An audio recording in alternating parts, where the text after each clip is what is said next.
Want to stay around to hear it as well, and I'm told it's the same case for Manchester City fans on Pep Guardiola. So the managers are coming your way in just a moment.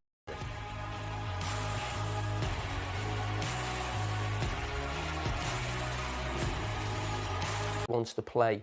Conte is a defensive manager. You know, so sometimes we criticise them for starting games slow and they go behind. He has been the opposite because he can never rely on his back three or his back five or his goalkeeper to keep a clean sheet. I always feel like they're going to concede a goal. Now, he's not going to change his tactics. This is what he does. He relies on a good, strong base, and I'm going to have great attacking players to cause problems on the counter-attack. He's got those great attacking players, but his goalkeeper and defenders are nowhere near good enough for a Conte team to be successful, and that's where they've got major problems. Very interested here what Antonio Conte has got to say on this one. I think Spurs fans are going to want to stay around to hear it as well, and I'm told it's the same case for Manchester City fans on Pep Guardiola. So the managers are coming your way in just a moment.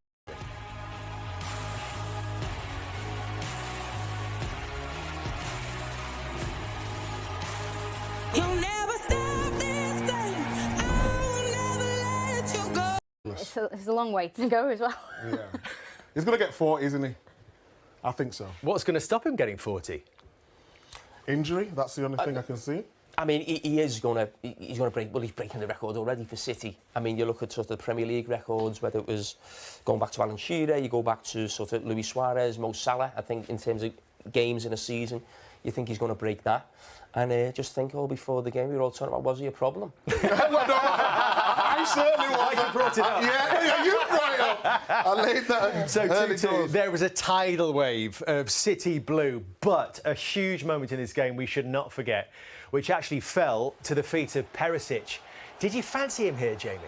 I did. I just thought it was going to be 3-2. It looked perfect.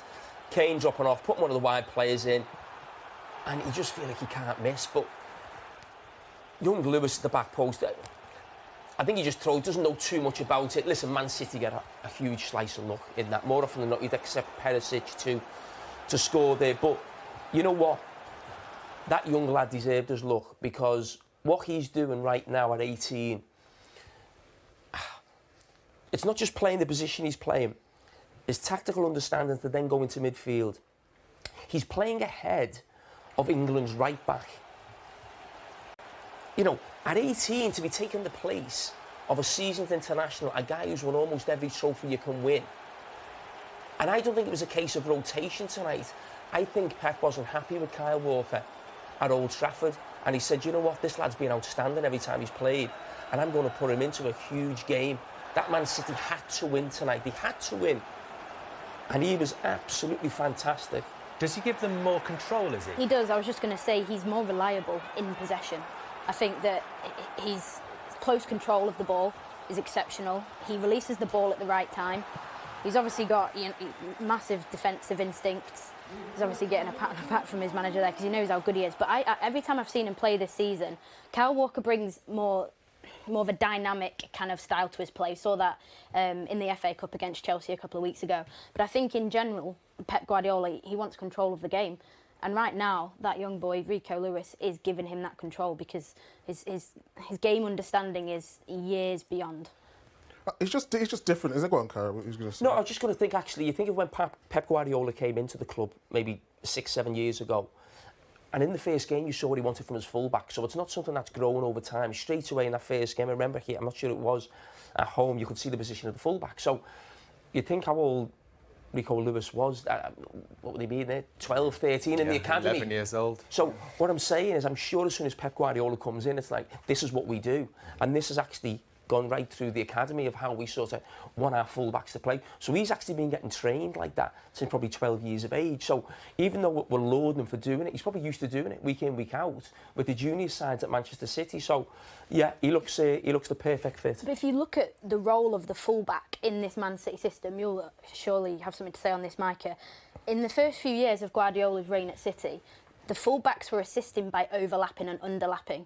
And we don't see that so often now because the modern fullback in Guardiola's system is Rico Lewis. He's playing a more of a deeper number 6 role, controlling the play in there with Rodri. He's on the same line as Rodri.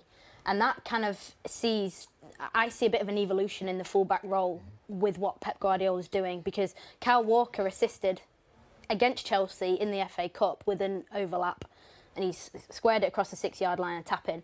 But that's older Man City. We're now seeing a modern day fullback in Rico Lewis emerging into that number 6 role, and it's just another facet of Guardiola's. So now the fullback or the wing back has not got to be supercharged, physical and powering forward. They've got to be able to play like a top-class central midfield player. Is that right? Yeah, that is right. And I think to add to the points of both of them, I think why they do that is to leave the wide men free, leave them one-on-one. If you look at the game today, so many times Rico Lewis was coming inside, Son was coming all the way with him, allowed John Stones to get on the ball, to come out when they're in possession with the free and play out that way. And then as soon as the Spurs won the ball back, he would run back and get into that position. And I think technically is fantastic. We called it a couple of weeks ago how special he is. I don't want to put too much pressure on him. I think the difference between Walker and a Lewis, when Walker first came onto the scene, he was marauding up and down. Remember him at Spurs, he was outstanding, even when he was at Sheffield United all them years ago. So he's learned a different system.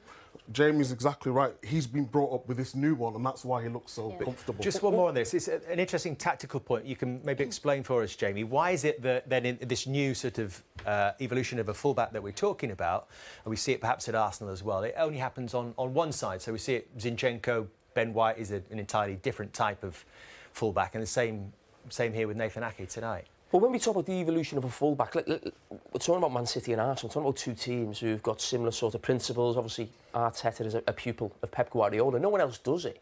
But the reason Pep does it is because he loves wide players so wide, and as midfield players always playing as 2 number 10s, that he'd be left with one central midfield player. So one of the reasons is not just in possession, in terms of, dropping in there and getting on the ball. It's actually to stop the counter-attack. So you'd almost have 5 forwards and 5 behind the ball. And that was a problem for Man City actually on the second Spurs goal, where actually Rodri was just left on his own there at times. So it's actually a defensive tool as well. So it's not just about actually going in there to try and get on the ball. And you talk about one player doing it one side and one the other. But if you look about Man City, and I said this, we were talking about this through the game, how important a build-up is for every team, because almost every team goes short now when the goalkeeper gets it on a goal kick, even if they're pressed. When we were playing, you'd go long if you were pressed. You'd only play out if you had time. Now everyone, no, we're going to play out. It's like a set piece. So what Manchester City did today is John Stones went to right back. It was like a back 3. Nathan Ake went to left back. And Kanji was left on his own in the midfield. And then he's in midfield with Rodri, so it's almost like a 3-2-5. If you like. So these systems and how teams play now is fantastic, and a lot of that is down, I would say, to Pep Guardiola. And I do feel, going back to when he first came in at Barcelona, he changed football. He did, and now everyone is following that model. But I do think the fullback position is still almost Pep's, if you like, and Arteta's. I still don't think many other teams do it right now. Everybody wants to grow up to be Rico Lewis, basically. I think that's what you're saying. That's a conclusion. and Guardiola managed to mastermind this comeback without making a single substitution. And the comeback, I suppose, was complete with the intervention of Riyad Mahrez, Micah. How important was he to that second half